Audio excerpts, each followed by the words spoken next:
He came in finally at like 5 p.m. and told me that I had clear cell ovarian cancer, high grade. And that's when I just straight broke. I honestly, my family, I'm one of like the rocks in the family. I'm the medical one. I know what's going on for the most part. I'm the one that's going to support the family. But I broke. I completely like lost my mind. So I'm 36 years old now, and I love activities, physical activities, outdoor activities. I have been a nurse for over 15 years, and I've always taken care of people. My family is very, very important. I love to travel. I'm a nurse, and so it's probably about a couple of years ago, I'd had random sharp pains, and we tried to figure out what they were, and we couldn't figure it out. My mom had breast cancer, so I'd always veered away from hormonal birth controls just for that reason. And also because I just didn't feel right on them. So eventually I ended up going with an IUD. And so I got an IUD placed, and then they do a 1-month follow-up ultrasound. And so they did that follow-up ultrasound and saw a cyst on there. And so my doctor was like, okay, there's a cyst. It's a decent size. Let's monitor it and see, because I wasn't really having symptoms. And so we followed it up 6 months later. Things were fine. My CA 125 was still like normal, but on the higher side. So we followed it up 6 months later. Everything's fine.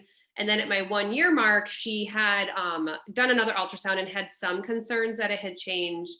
And in hindsight now, I'm like, if I had known more of what the ovarian cancer symptoms were, I may have been like, okay, yeah, I have had some bloating, or I have had some like unusual things as far as that goes, but I was completely unaware of any of the symptoms. So I kind of went in with the fact that I didn't have really any symptoms of anything. I did end up having to meet with a gynecology oncologist for surgery, and he was more concerned. And I think I still was very oblivious to the fact that I'm like, this is a cyst. There's no way that this is cancer.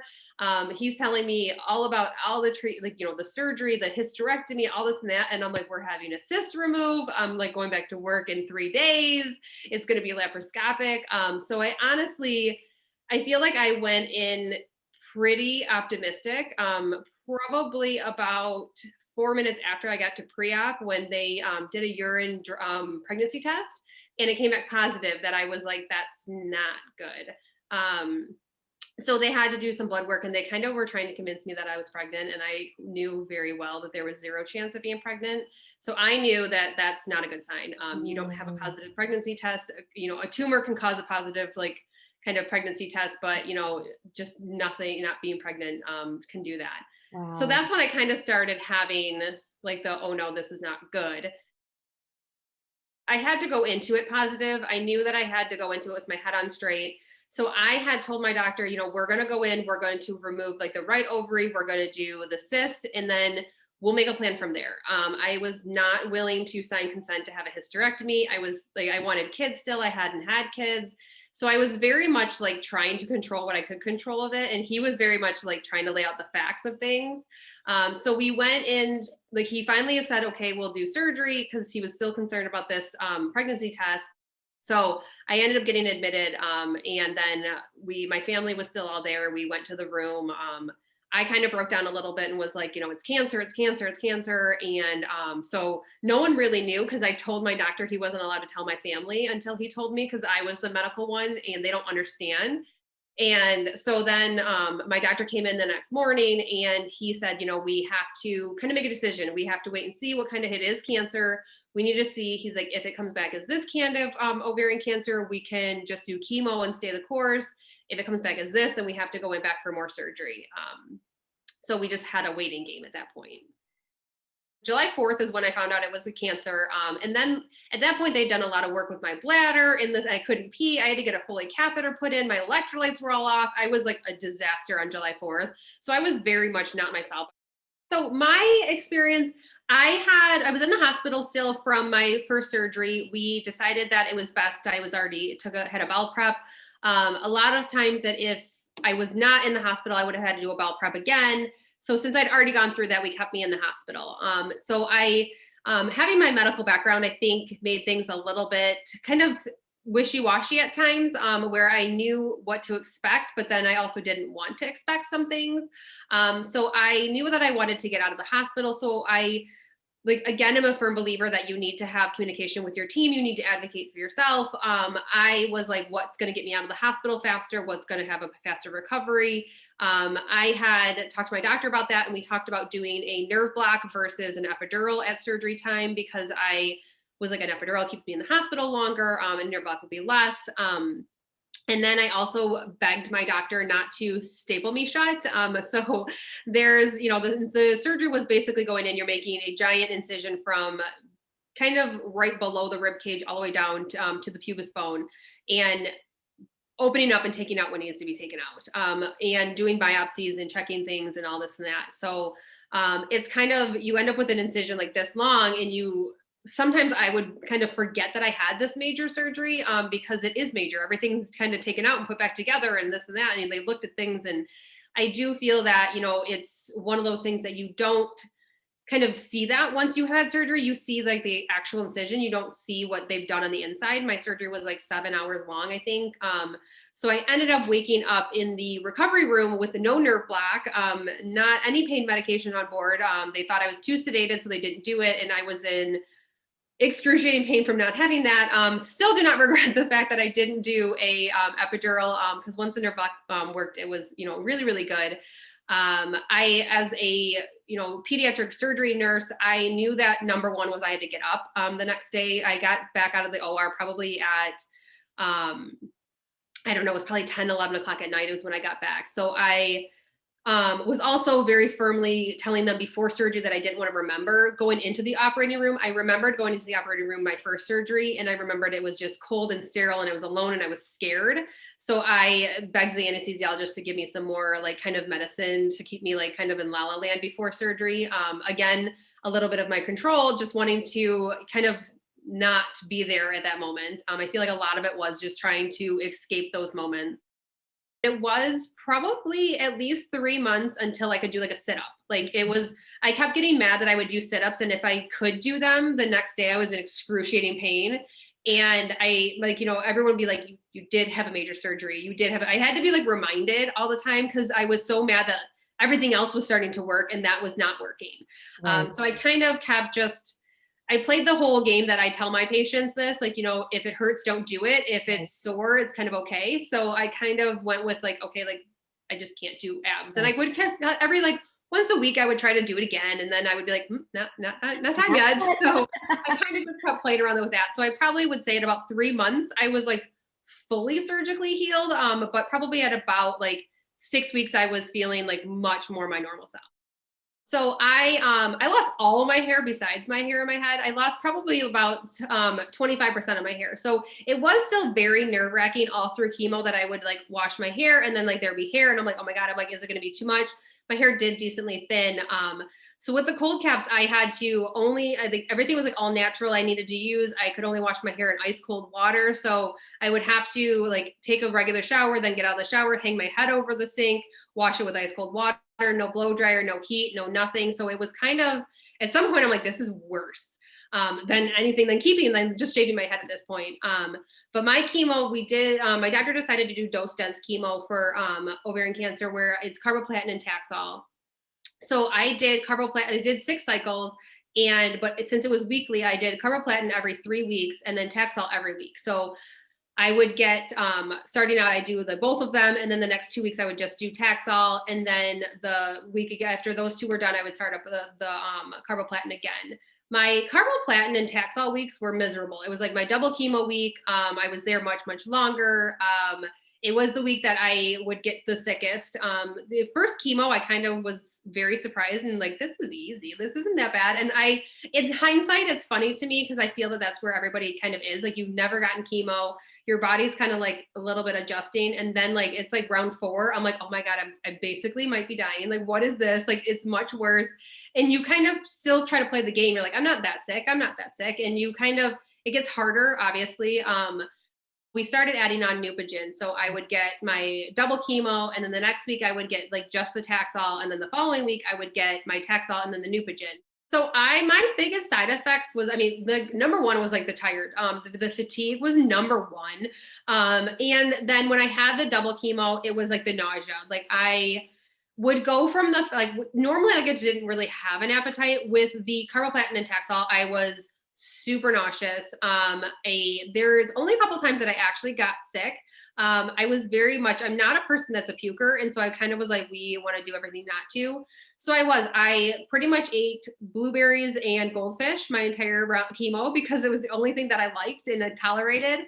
I kept my Zofran on hand. I would make sure that I took that kind of around the clock as soon as I started feeling that.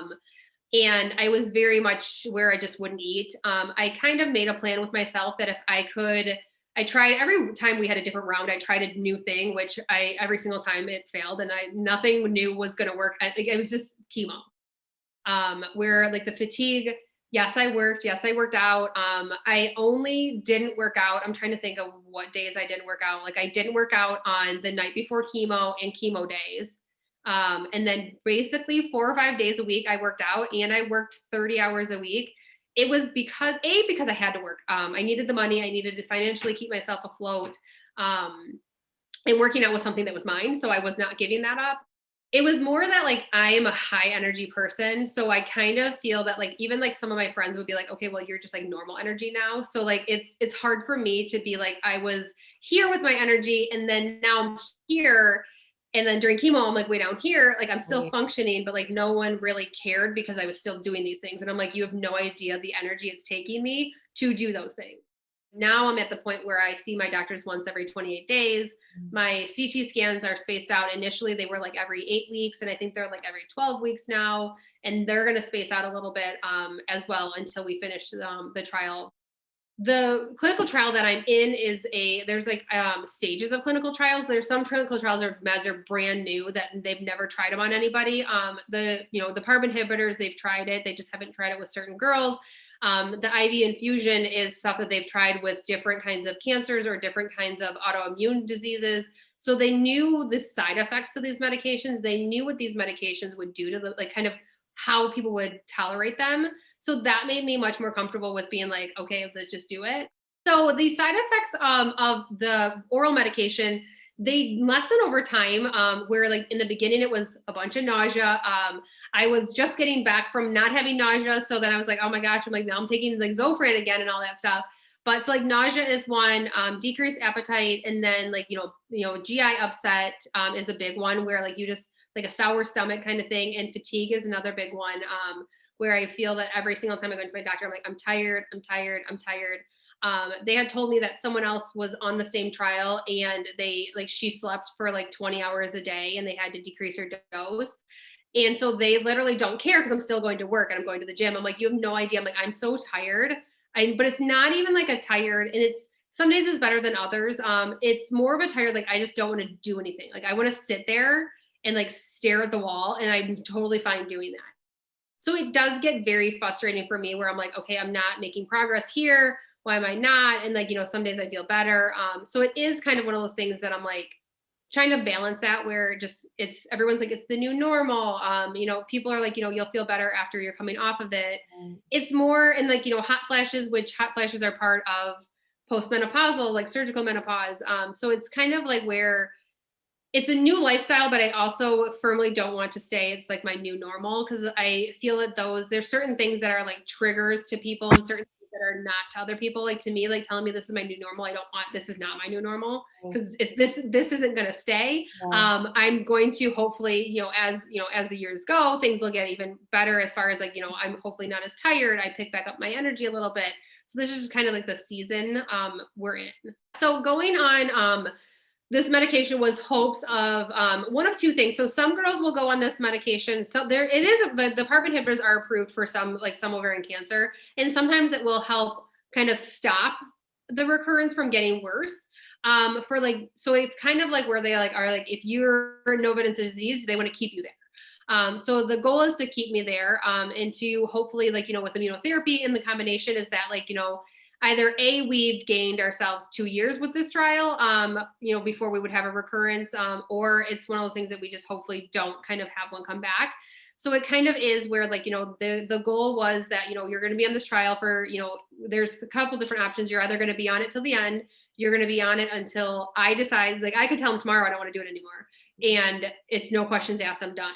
If I wasn't tolerating it and my doctor felt that it was not safe anymore for me, he would pull me out of it. Or if I had a recurrence, then they would have to probably, it depends on the recurrence. If it was a notable recurrence, they would probably pull me from the study and say, like, obviously it's not working, Right, right. kind of situation. When I got diagnosed, I was like, I'm going to need help. I'm going to need help. I couldn't find anybody that was my age and, that went through it as, didn't have kids yet. And everybody was like, oh, I've had kids, or I'm here with this, or I'm here with that. And it was very hard for me to find someone that I connected with. And I felt that I found some people that were older and they were just angry about it. And they're like, oh yeah, I was so mad. I'm never, anytime that time of year comes up again, I'm very angry. And I've had a really hard time finding that. I can say that I have not processed and dealt with it. I don't think that I ever will. I think maybe at some point, my ideal goal in life at this point was that I would love for like whoever I end up marrying, like whether it's, me and my boyfriend staying together. I would rather my significant other have a biological child. So my goal would be a surrogate. Obviously my goal was my own child, so that's not going to happen. But so it is one of those things that, like, in my head, I have that's my plan. My plan is my husband would get a surrogate. If that doesn't happen, we would kind of work on adoption. I do want to be a mom. And I think that, I've kind of tried to keep pushing myself to, like, in the beginning, like, no, this was a topic that would not be talked about without me sobbing my eyes out. I would not be able to have this conversation. Not that I'm better with it, but I'm more like, I can't control that. Like, I can't control, I like, especially even with like my boyfriend, I had to have the conversation early on that, like, I can't have kids. And to tell he's, younger than me, to tell him, you can't have kids with me, this isn't going to work, was a very big step. That's something that, like, I had to basically, like, once I kind of started getting to know him, I told him, I said, we need to have a talk. I need to tell you some things. And we did. We sat down, we talked about it, explained it to him. I kind of given out. I said, you can stop dating me. I don't have a choice in the matter here. This is my reality. You have a choice. And thankfully he did not leave me for that. And it is something that, say 10 years from now, I'm doing very well. Everything's still stable. Still no evidence of disease. And we had a surrogate and we have a baby. I feel that it's one of those things that at that time, maybe I'll have a different perspective on things where it's like, okay, it doesn't matter how you got that baby, how that baby became yours, and that you're his mother, her mother. It's, that's what, the ultimate goal is. It's kind of like, I feel that, some of the things that I kind of went forward with certain things is I kind of take the cancer out of that part of it, which is hard too, because I want to live forever as long as I can. So that's where, like, the cancer kind of comes back in. It's like, well, what if you comes back and then you get really sick? As far as fertility, I'm like, there's people that they try fertility treatments for years on end and never get pregnant. So that's kind of what I approach with my boyfriend as well, where I'm like, you just kind of know that I'm not fertile from the get-go. Like, we don't have to do thousands of dollars of IVF treatments to try to have a baby. We just can't. So it kind of, that helped me a little bit to be like, okay, I don't have a choice. This is my reality.